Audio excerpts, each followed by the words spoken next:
이 중심 단락에서도 이것을 요약했다, 축약했다 하는 것이 오늘의 본문 2장 6절부터 7절 말씀입니다. 여러분, 신앙생활이란 게 무엇입니까? 우리가 이렇게 신앙생활하며 평생 살 텐데 무엇에 우리가 집중해야 할까요? 주님이 주신 한 번뿐인 인생인데 어떻게, 무엇을 중요하게 여기면서 살아야 할까? 지나간 시간은 지나간 시간이죠. 그런데 이제 남은 우리의 삶을 어떻게 헛되게 보내지 않고 정말 주님 앞에서 의미 있게 살아갈 수 있을까요? 오늘 바울은 그리스도인의 삶의 중심을 잡아주고 있는 것 같습니다. 어떻게 보면은 그리스도인의 삶의 기반이고 기초라고도 할 수 있는 지점입니다. 우리가 다른 쓸데없는 것에 삶을 허비할 수도 있는데 그렇게 한눈을 팔지 않고 우리가 오늘 이 말씀, 가장 기본으로 늘 돌아오고 돌아와야 하는 것 같습니다. 바라기는 오늘 말씀을 통해 우리의 삶의 중심을 재확인할 수 있는 시간이 되기를 원합니다. 오늘 본문의 맥락을 알기 위해서 이전 본문의 내용을 조금 요약을 하자면요. 서론에선 그런 내용이 있었습니다.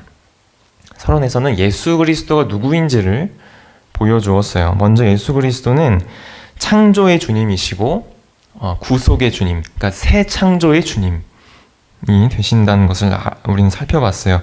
이 세상 온 만물을, 현재 이 세상을 다스리는 그런 주인이 되신 분이 그리스도고요. 또 장차 올 세상, 달리 말하면 이 땅에 임한 하나님 나라, 그래서 영원히 있을 그 새로운 세상에서도 주가 되신 분은 그리스도다.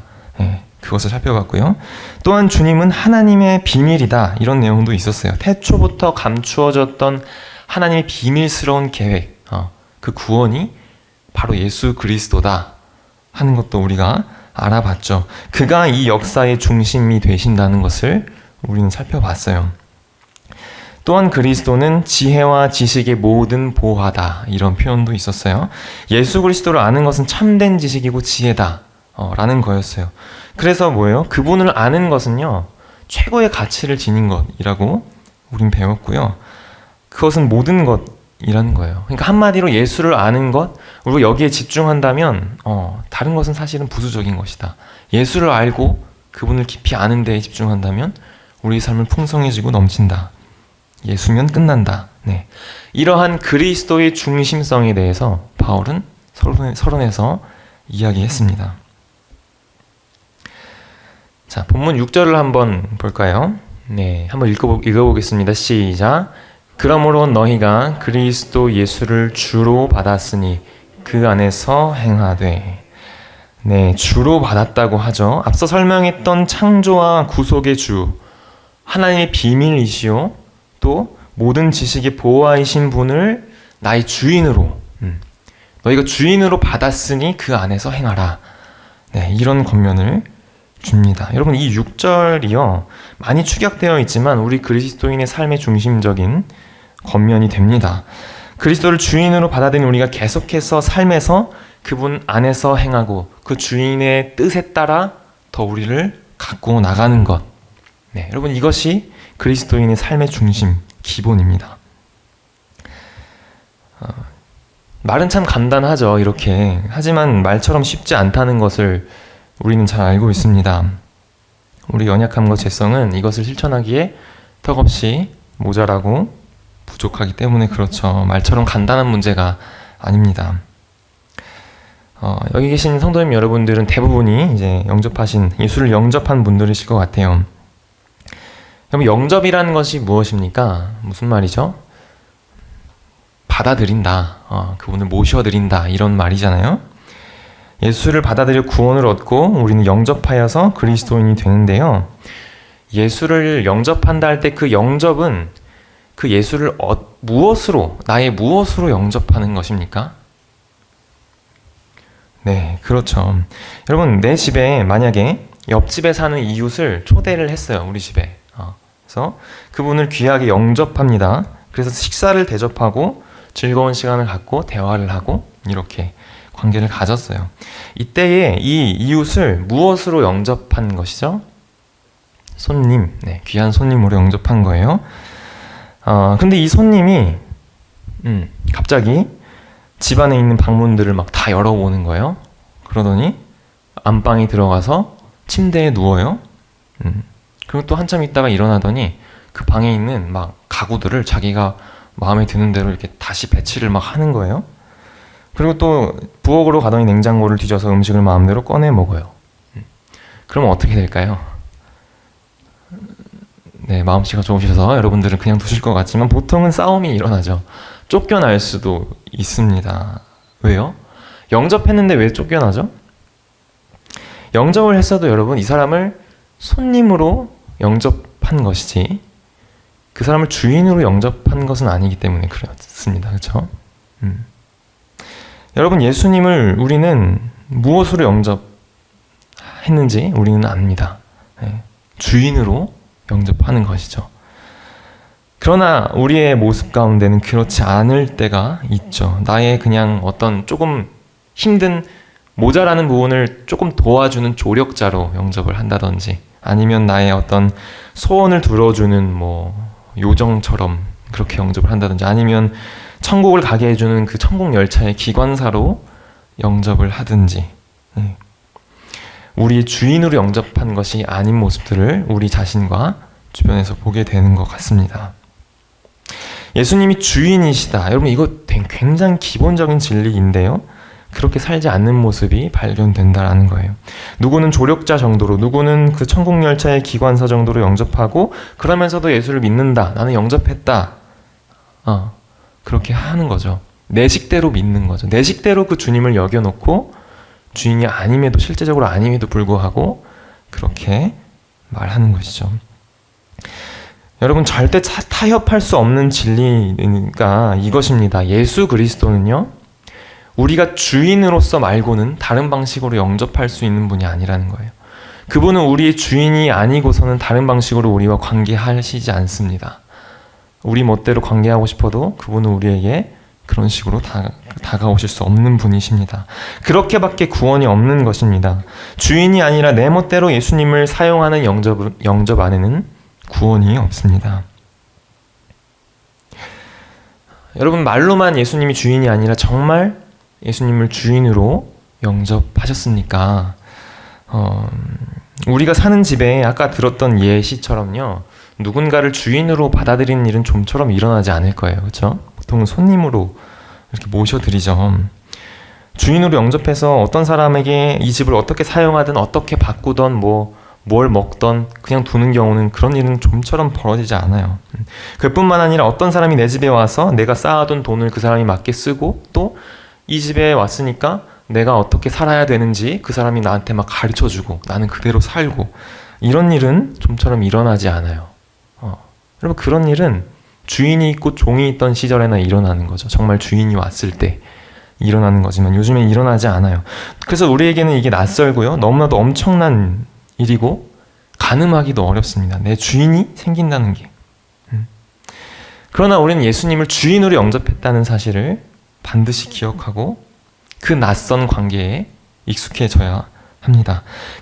그 내 마음의 집에 그분을 손님이 아니라 주인으로 영접한 것이 예수 그리스도를 믿는 자들이에요. 그래서 그분 마음대로 나를 바꾸시도록 권한을 드리는 겁니다. 방의 모든 열쇠를 그분께 드리는 거예요. 모든 것을 바꾸고 또 나의 어떤 삶의 계획이나 인생의 계획에도 그분이 마음대로 하실 수 있도록 드리는 것입니다. 여러분은 그런 주님께 그렇게 그 열쇠를 드리고 권한을 드리셨습니까? 정말 그분의 뜻과 인도를 받아서 사십니까?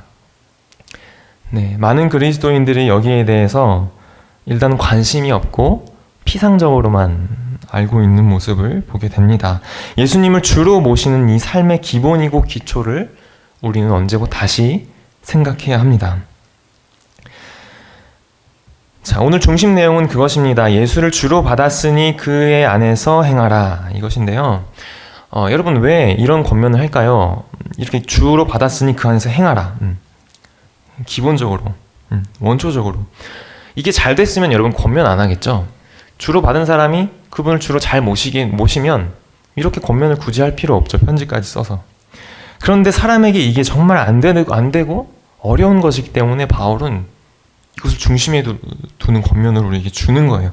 애쓰지 않으면 이런 삶은 어렵기 때문에 중요한 겉면으로 주는 것입니다. 여러분, 이게 그러면 왜 어렵죠? 주님을 주인으로 모시는 삶이, 그 안에서 행하는 삶이. 여러분, 이 중요한 문제가 왜 우리에게 어려운가에 대해서 오늘 두 가지 이유로 좀 살펴보면서요, 구체적으로 우리에게 어떤 자세가 필요한지, 그분을 주인으로 모실 때 어떤 자세가 필요한지를 함께 살펴보도록 하겠습니다. 네, 첫 번째 이유예요. 그분을 주인으로 받아서 사는 게 어려운 첫 번째 이유.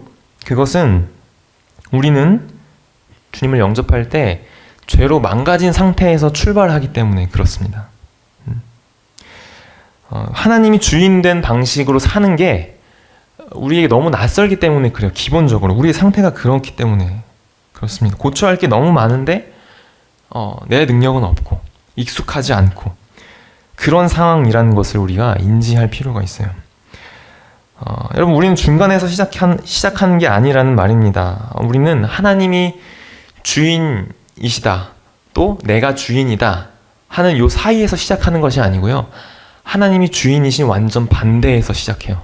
우리가 완전한 주인으로서 이 삶을 시작했고 그 상태에서 영접을 했거든요. 그러니까 하나님의 뜻에 맞지 않는 것이 우리 내면에는 대부분이라는 거예요. 예수님을 영접했다면 우리는 그래서 어떻게 합니까? 조금만 더 고치면 되는 게 아니고요. 전체를 다 뜯어 고치고 다 바꾸어야 하는 처지에 우리가 있다라는 거예요. 근본적으로 다 바꿔야 됩니다. 예수를 내 마음의 집에 주인으로 영접했는데 내 마음의 이 집의 상태가요, 그분의 뜻에 거의 맞는 게 없는 거예요. 그래서 주님이 새 집을 지어야 되겠다 하시는 거죠. 나의 마음과 내 내면으로부터 나오는 이 마음과 그리고 행위가 하나님을 주인으로 모시는 이 삶과는 너무도 다른 거예요. 그래서 다 바꾸어야 하는 대공사가 필요한 거죠. 여러분, 우리가 이 삶을 살 때 이 지점을 우리가 인지하는 것이 중요합니다. 우리가 참 비참한 처지라는 것을 알고 다 바꿔야 되는구나, 갈 길이 멀다라는 걸 알고 심도 있게 이 문제를 다루어야 한다는 점이 굉장히 중요해요. 자, 7절 앞부분을 한번 봅시다. 같이 읽어볼게요. 시작. 그 안에 뿌리를 박으며 세움을 받아. 이렇게 되어 있습니다. 네. 그럼 예수 믿는 것은 예수님께 뿌리를 박는 것입니다. 그리고 세움을 받아 세워져 가는 거예요. 예수라는 든든한 반석에 뿌리를 박는 거예요. 이전에는 나 자신에게만 있었다면 이제 뿌리가 전체가 옮겨지는 일이 일어나는 거예요. 우리의 기반이 바뀌는 거예요. 새로운 집에 기반이 생기는 거죠. 그리고는 기초부터 다시 쌓아가는 것이 그리스도인의 삶이라는 것입니다. 이전에 우리의 삶은, 우리의 마음은 기초부터가 틀린 거예요. 그래서 그 집을 허물고 든든한 반석 대신 예수 그리스도에게 새롭게 쌓아져 가는 것이 우리의 삶이다, 우리 마음, 우리의 영혼이다 라는 거예요. 든든한 반석이 있는 토지로 옮겨가는 것, 예수를 주인으로 모시는 삶을 시작하는 것, 그렇게 처음부터 쌓는 작업이 벌어지는 게 우리의 상황이라는 것입니다. 여러분, 이러한 처지를 우리가 정말 안다면 무엇에 힘써야 되겠습니까? 우리의 내면을 고쳐내고 성숙해져가고 그 주인된 뜻에 맞게 회복되는 것이 가장 우선이겠죠. 우리는 처음부터 하나님의 뜻에 맞는 게 하나도 없이 시작한 자들이었어요. 그러므로 우리의 내면이 변화되는 것이 우선이고, 그것 가운데, 그 성숙 가운데 열매가 나타나게 되는 것이죠. 하나님의 방식으로 내 내면과 내 마음이 작동할 수 있도록 그렇게 바꿔가야 합니다. 또 하나님의 가치 기준으로 세상을 바라볼 수 있도록 우리 내면이 고쳐지고 성숙해져 가는 일이 필요하다는 것을 우리는 그 사실을 알 때 실감하게 되는 거예요. 성도님 여러분, 예수님을 주인으로 여러분들이 받으셨다면 이 일에 힘써야 합니다. 내가 주인으로 살았던 그 옛 집을 허물고 하나님을 주인으로 모시는 새 집을 지어져 가는 일에 집중하고 힘써야 합니다. 예수를 영접한 자가 근본적으로 신경 써야 될 것이 바로 이 지점이라는 거예요. 여러분, 그런데 우리는 어떻게 합니까? 내가 변할 생각은 하지 않고요. 나는 가만히 있고 뭔가를 달라고 하는 것에 우린 관심이 많고요. 무언가 그냥 현재의 나에 치장하고 덧붙이고 하려는 것, 내가 더 빛나 보이고 높아지려고 하는 것에 관심이 있지, 내 마음이, 내 근본이 변화되는 것에는 관심이 잘 없습니다. 뭔가 마음에 드는 것을 내 마음의 집에 자꾸 추가적으로 갖다 놓으려고만 하지 다시 부시고 지으려고 하지 않아요. 관심도 잘 없습니다. 여러분, 그러나 그런 우리가 과연 예수님이 주인이다 라고 떳떳하게 이야기할 수 있겠습니까? 전혀 주인이지 않은 내면의 모습, 내 마음의 집의 모습은 여전히 옛날하고 똑같은데 그 예수님을 주인으로 모셨다라고 말할 수 있습니까? 그 주인 대신 주님은 내 마음속에서 너무 힘들어 하시는데, 새로 모신 그 주인의 뜻은 정말 귓등으로 듣고 내 말만 하나님께 하는데 어떻게 그게 주님이 주인이 될 수 있을까요? 하나님은 어떻게 우리를 대하셨습니까? 하나님은 우리의 내면을 거룩하고 흠없는 자, 완전한 자로 빚으시기 위해서 우리를 작정하시고 구원하셨다고 말해요. 우리를 그렇게 좋은 온전한 자가 되기 위해서 우리를 구원하셨다고 말해요. 그런데 정작 우리는 그분을 영접하고 그 하나님이 우리에게 진정 주시려고 하는 것에는 관심이 없는 거죠. 바울 사도도 그렇게 이전 본문에서 얘기했습니다. 각 사람을 성숙하게 하기 위해, 온전하게 하기 위해 내가 힘쓴다. 네. 여러분, 그만큼 그리스도인의 내면의 성숙은 가장 기초적이면서도 중요한 부분이라는 것입니다. 바라기는 성도님 여러분, 그리스도께 뿌리 박은 대로 그분 안에서 새롭게 세움받아 가는 일에 집중하시고 우리가 관심을 기울이실 수 있기를 바랍니다. 그렇게 주인이신 그분의 목적과 바람에 적극 나도 동의하면서 그 종된 자로서의 태도를 다하고 자녀된 자로서의 태도와 도리를 다할 수 있는 저와 여러분 되길 바랍니다. 여러분, 자녀는요, 여러분들이 더 잘 아실 텐데 부모의 뜻을, 그 마음을요, 철이 들어야지 깨닫습니다. 우리가 처음에는, 어렸을 때는 하나님의 뜻으로 내 자신을 고쳐내는 일이 굉장히 고통스럽고 하기 싫은 일이니까요. 그렇게 하나님을 원망할 때가 많을 거예요. 그렇지 않겠습니까? 내가 원하는 것은 이건데 하나님은 이걸 안 주시고. 그러니까 철없는 아이처럼 우리는 하나님을 원망하죠. 왜 이걸 못하게 하시나? 왜 이걸 안 주시나?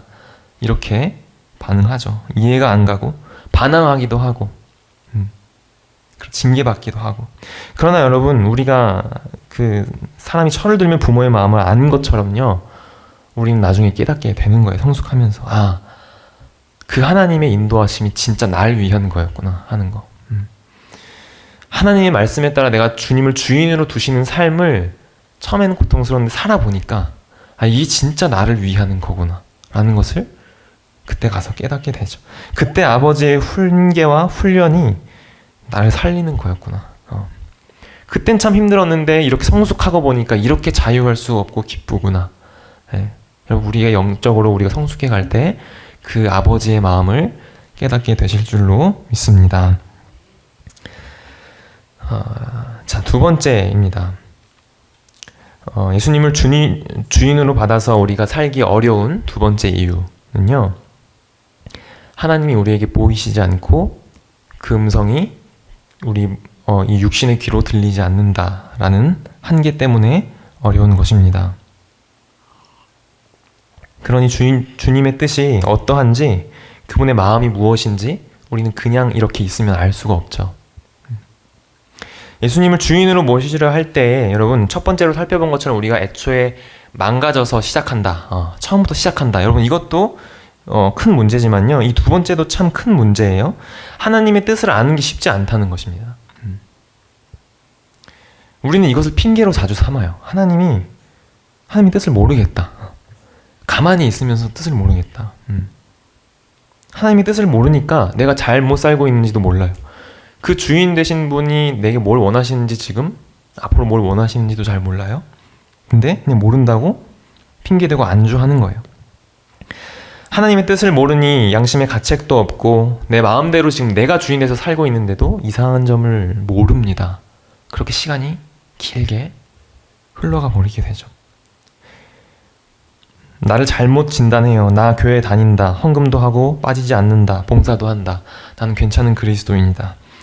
성경은 잘 모르고 하나님의 뜻을 많이는 모르고 또 뭐 기도도 많이 못하지만 그래도 나는 최소 중간은 한다. 아무리 못해도 중간은 한다. 그러면 과연 그럴까요? 성도님 여러분, 예수님을 주로 모셨으면요, 뭘 해야 되냐면 그분의 뜻을 알기 위해 적극적으로 나아가야만 합니다. 여러분, 알려고 하지 않고 안 들린다고 가만히 있는 것은 그분 앞에서 중간이나 가는 태도가 아니에요. 아무것도 들리지도 않고 보이지도 않으니까 아무 말씀도 안 하시나 보다, 내가 지금 잘하고 있나 보다, 가만히 있자.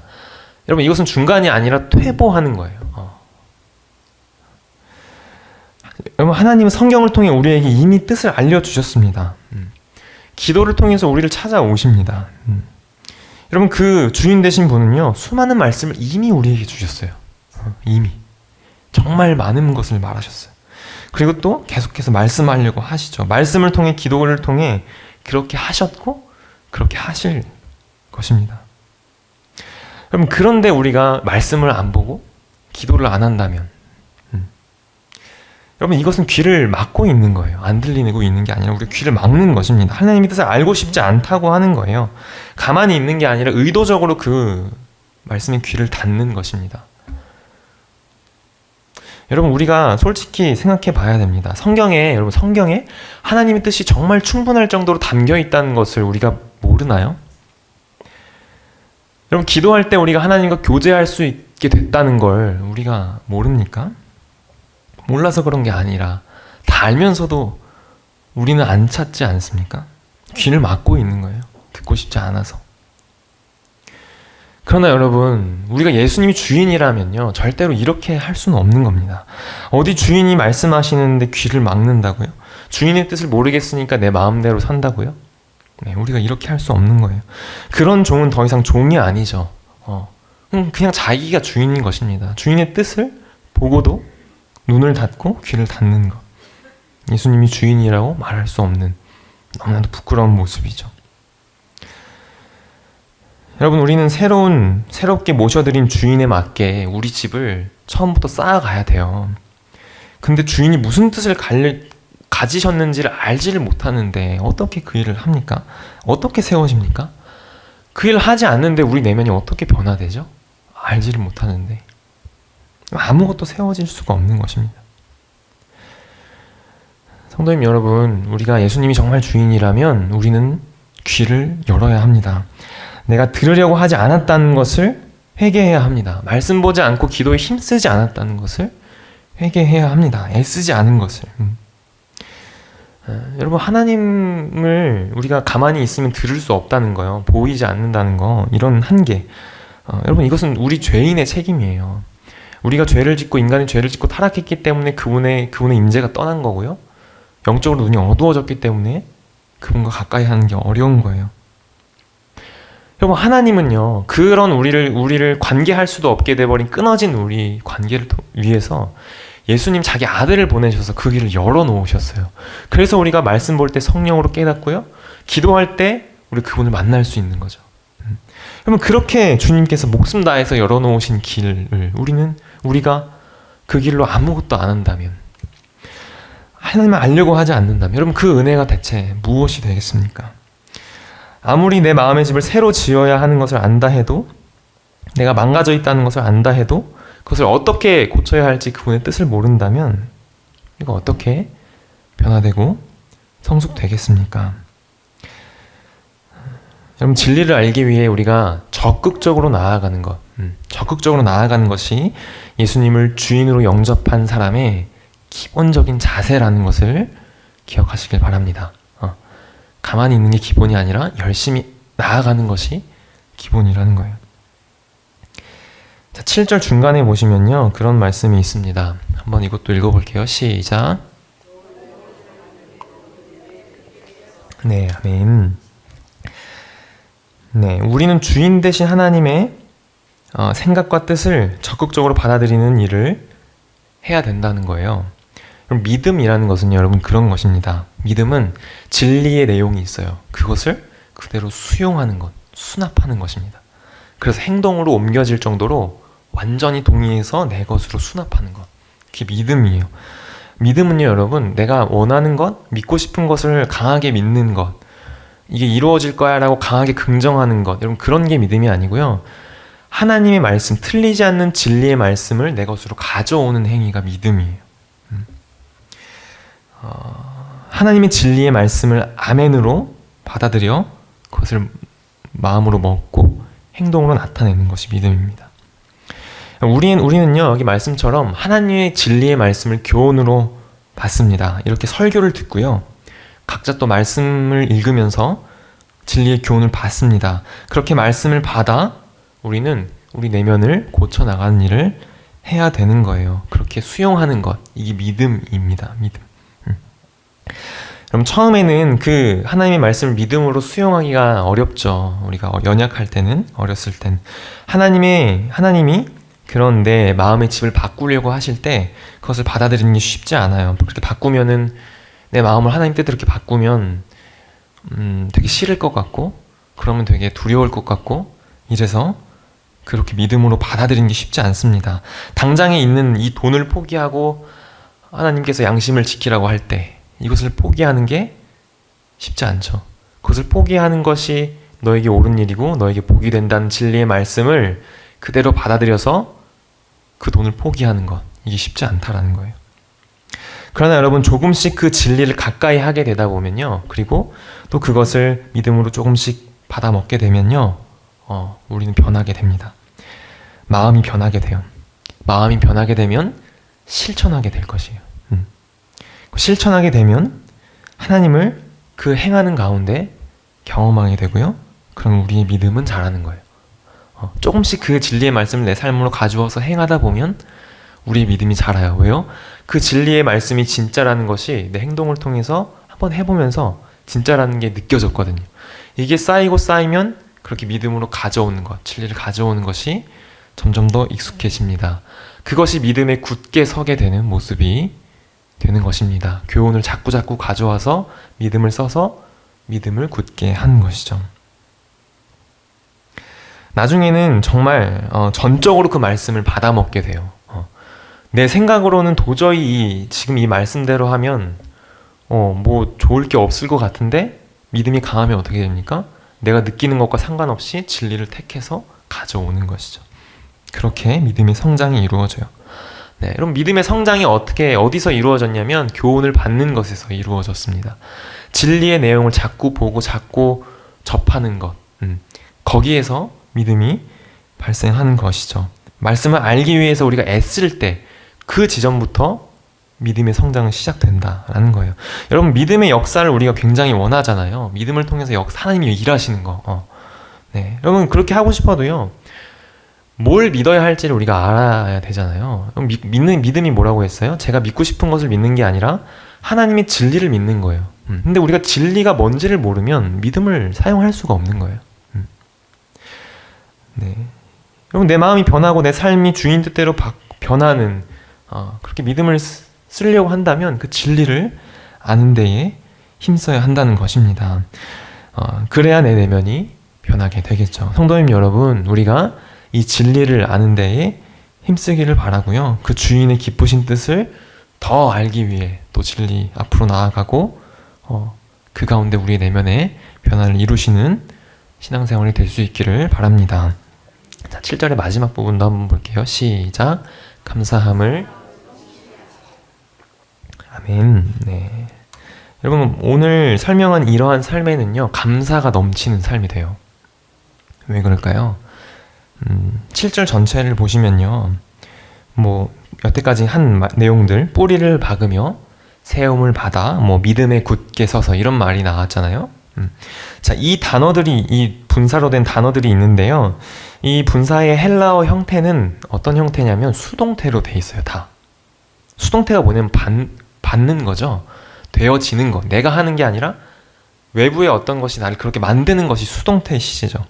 뿌리가 박히는 거고요, 내가 세운 게 아니라 세움을 받는 것이고요, 믿음으로 내가 굳게 하는 게 아니라 믿음에 굳게 되는 것으로 이 구절이 되어 있어요. 무슨 뜻일까요?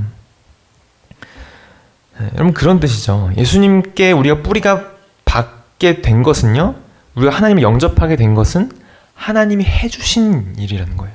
우리가 우리의 능력으로 된 게 아니라. 또 뭐예요? 뿌리를 받고 세워지는 거, 성장.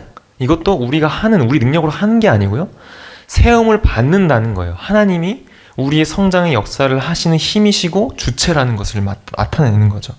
또한 진리의 교훈을 수용해내는 믿음이 굳어지는 일도 뭐예요? 그분이 우리의 믿음을 강하게 하시는 거죠. 그래서 수동태 분사가 쓰인 거예요. 여러분 오늘 권면대로 예수를 주로 받아서 예수에게 뿌리내어 세움을 받기 위해 애쓰고 또 진리의 교훈을 받아 믿음이 성장하게 되는 것을 누가 하신다고요? 하나님이 하시는 일이라는 것입니다. 여러분 그렇기 때문에 우리는 그 가운데 담대할 수 있는 거고요. 여기 이 일에 대해서 소망을 가질 수 있는 거예요. 그렇게 될 수 있을까? 내가 과연 할 수 있을까? 그런 게 아니라 우리가 확신할 수 있는 일은 뭐예요? 그분이 하시는 일이기 때문에 확실한 거예요. 그러므로 여러분 이 일을 행할 때 우리가 밑바닥부터 시작하고 기초부터 시작하고 그거 되게 더디거든요. 성장이. 그런데도 실망치 않고 갈 수 있는 이유는 뭐예요? 그분이 하시겠다고 하셨기 때문입니다. 그래서 우리는 담대한 거예요. 소망이 있는 것입니다. 그리고 마지막에 이 구절처럼 이러한 삶에는 감사가 넘치는 거예요. 왜요? 우리가 이런 삶을 살고 성장하면 하면 할수록 감사가 넘치죠. 내 안의 변화를 보면서 누가 하신 거예요? 하나님이 다 하신 거니까 너무나 감사하죠. 여러분, 여러분의 삶 가운데도 이러한 종류의 감사가 넘쳐나길 바랍니다. 뭐 내가 원하는 거 주셔도 참 감사한데요. 그것도 감사지만 내가 내면을 주님께서 성장시켜 주시고 믿음을 강하게 하시는 것을 내가 발견했을 때 그 기쁨이 그분에 대한 찬양과 감사로 이어지는 그런 일이 여러분들의 삶에 많이 일어나길 소원합니다. 성도님 여러분, 이제 말씀을 마무리할 텐데요. 오늘 그려본 이 삶을요, 우리가 동경했으면 좋겠습니다. 여러분 신앙생활은 그렇게 하는 게 맞는 거예요. 울며 겨자 먹기로 신앙생활 하는 게 아니고요. 뭐 어쩔 수 없이 해야 되고 막 신앙생활 막 하고 싶은데 이거 막 못하고 막 시간 막 놀러 가고 싶은데 예배 드려야 되고 재미도 없고 이런 삶이 아니고요. 어쩔 수 없이 구원 받으려고 어쩔 수 없이 하는 그런 게 신앙생활이 아니고요. 여러분 정말 기대하면서 해야 하는 삶이 이 신앙생활이에요. 하나님 안에서 내가 더 온전하게 변화되는 것이 참 놀랍고요. 내 안에 주어지는 기쁨과 이 자유함이 막 주어질 때 정말 행복하고 하나님과 함께하는 삶 안에서 하나님의 영광을 보여주실 때 너무 황홀한 그런 삶이고, 그래서 그런 모든 것을 우리가 발견할 때 이것을 우리에게 전적으로 은혜로 주신 그 하나님을 찬양하게 되는, 감사하게 되는, 여러분 그런 삶이 우리의 신앙생활이 되길 바라요. 여러분 그런데 우리는 어떤 삶을 동경합니까? 어떤 주변에 어떤 삶을 보고 참 저분 부럽다 이렇게 느끼시나요? 세상 사람들은요, 돈 많고 집 좋은 데 살고 좋은 차 끌고 다니고 해외여행 많이 다니고 이런 걸 동경합니다. 그런 삶을. 그러나 여러분 그거랑 정말 비교할 바가 없이 좋고 탁월하고 온전한 삶이 이 삶인 줄로 있습니다. 그 삶을 동경하면서 주님 따라가시는 여러분들 됐으면 좋겠습니다. 오늘 말씀을 좀 요약하면서 정리하고 그리고 마무리 짓겠습니다. 우리가 예수님을 주인으로 받았으니 주님 뜻 안에 있도록 행하는 삶이어야 합니다. 처음 우리의 모습은 그 주님의 뜻과는 먼 상태로 처음부터 시작을 하게 됩니다. 완전히 새롭게 세워져 가야 한다는 것을 우리가 알아야 되고요. 그래서 그 일에 집중하고 힘써야 하는 것입니다. 그러나 우리는 그 주님의 뜻을 잘 듣지 못하고 보지 못하는 한계가 있습니다. 그렇게 어떻게 하냐면 적극적으로 주님의 말씀을 알기 위해 힘쓰는 삶이어야 합니다. 그래서 그 진리의 말씀을 알고 믿음으로 받아 내 내면을 변화시키는 삶으로 가야 합니다. 이러한 것이 예수를 주로 받은 사람의 삶의 골자입니다. 기본입니다. 주인 되신 예수의 뜻에 맞는 존재로 온전함을 입어가는 것입니다. 이 모든 일은 주님의 능력으로 다 되어지는 것이기 때문에 감사가 넘치는 삶입니다. 바라기는 이런 삶이 우리 모두 안에 있어서 감사가 넘치기를 간절히 소원합니다. 아멘.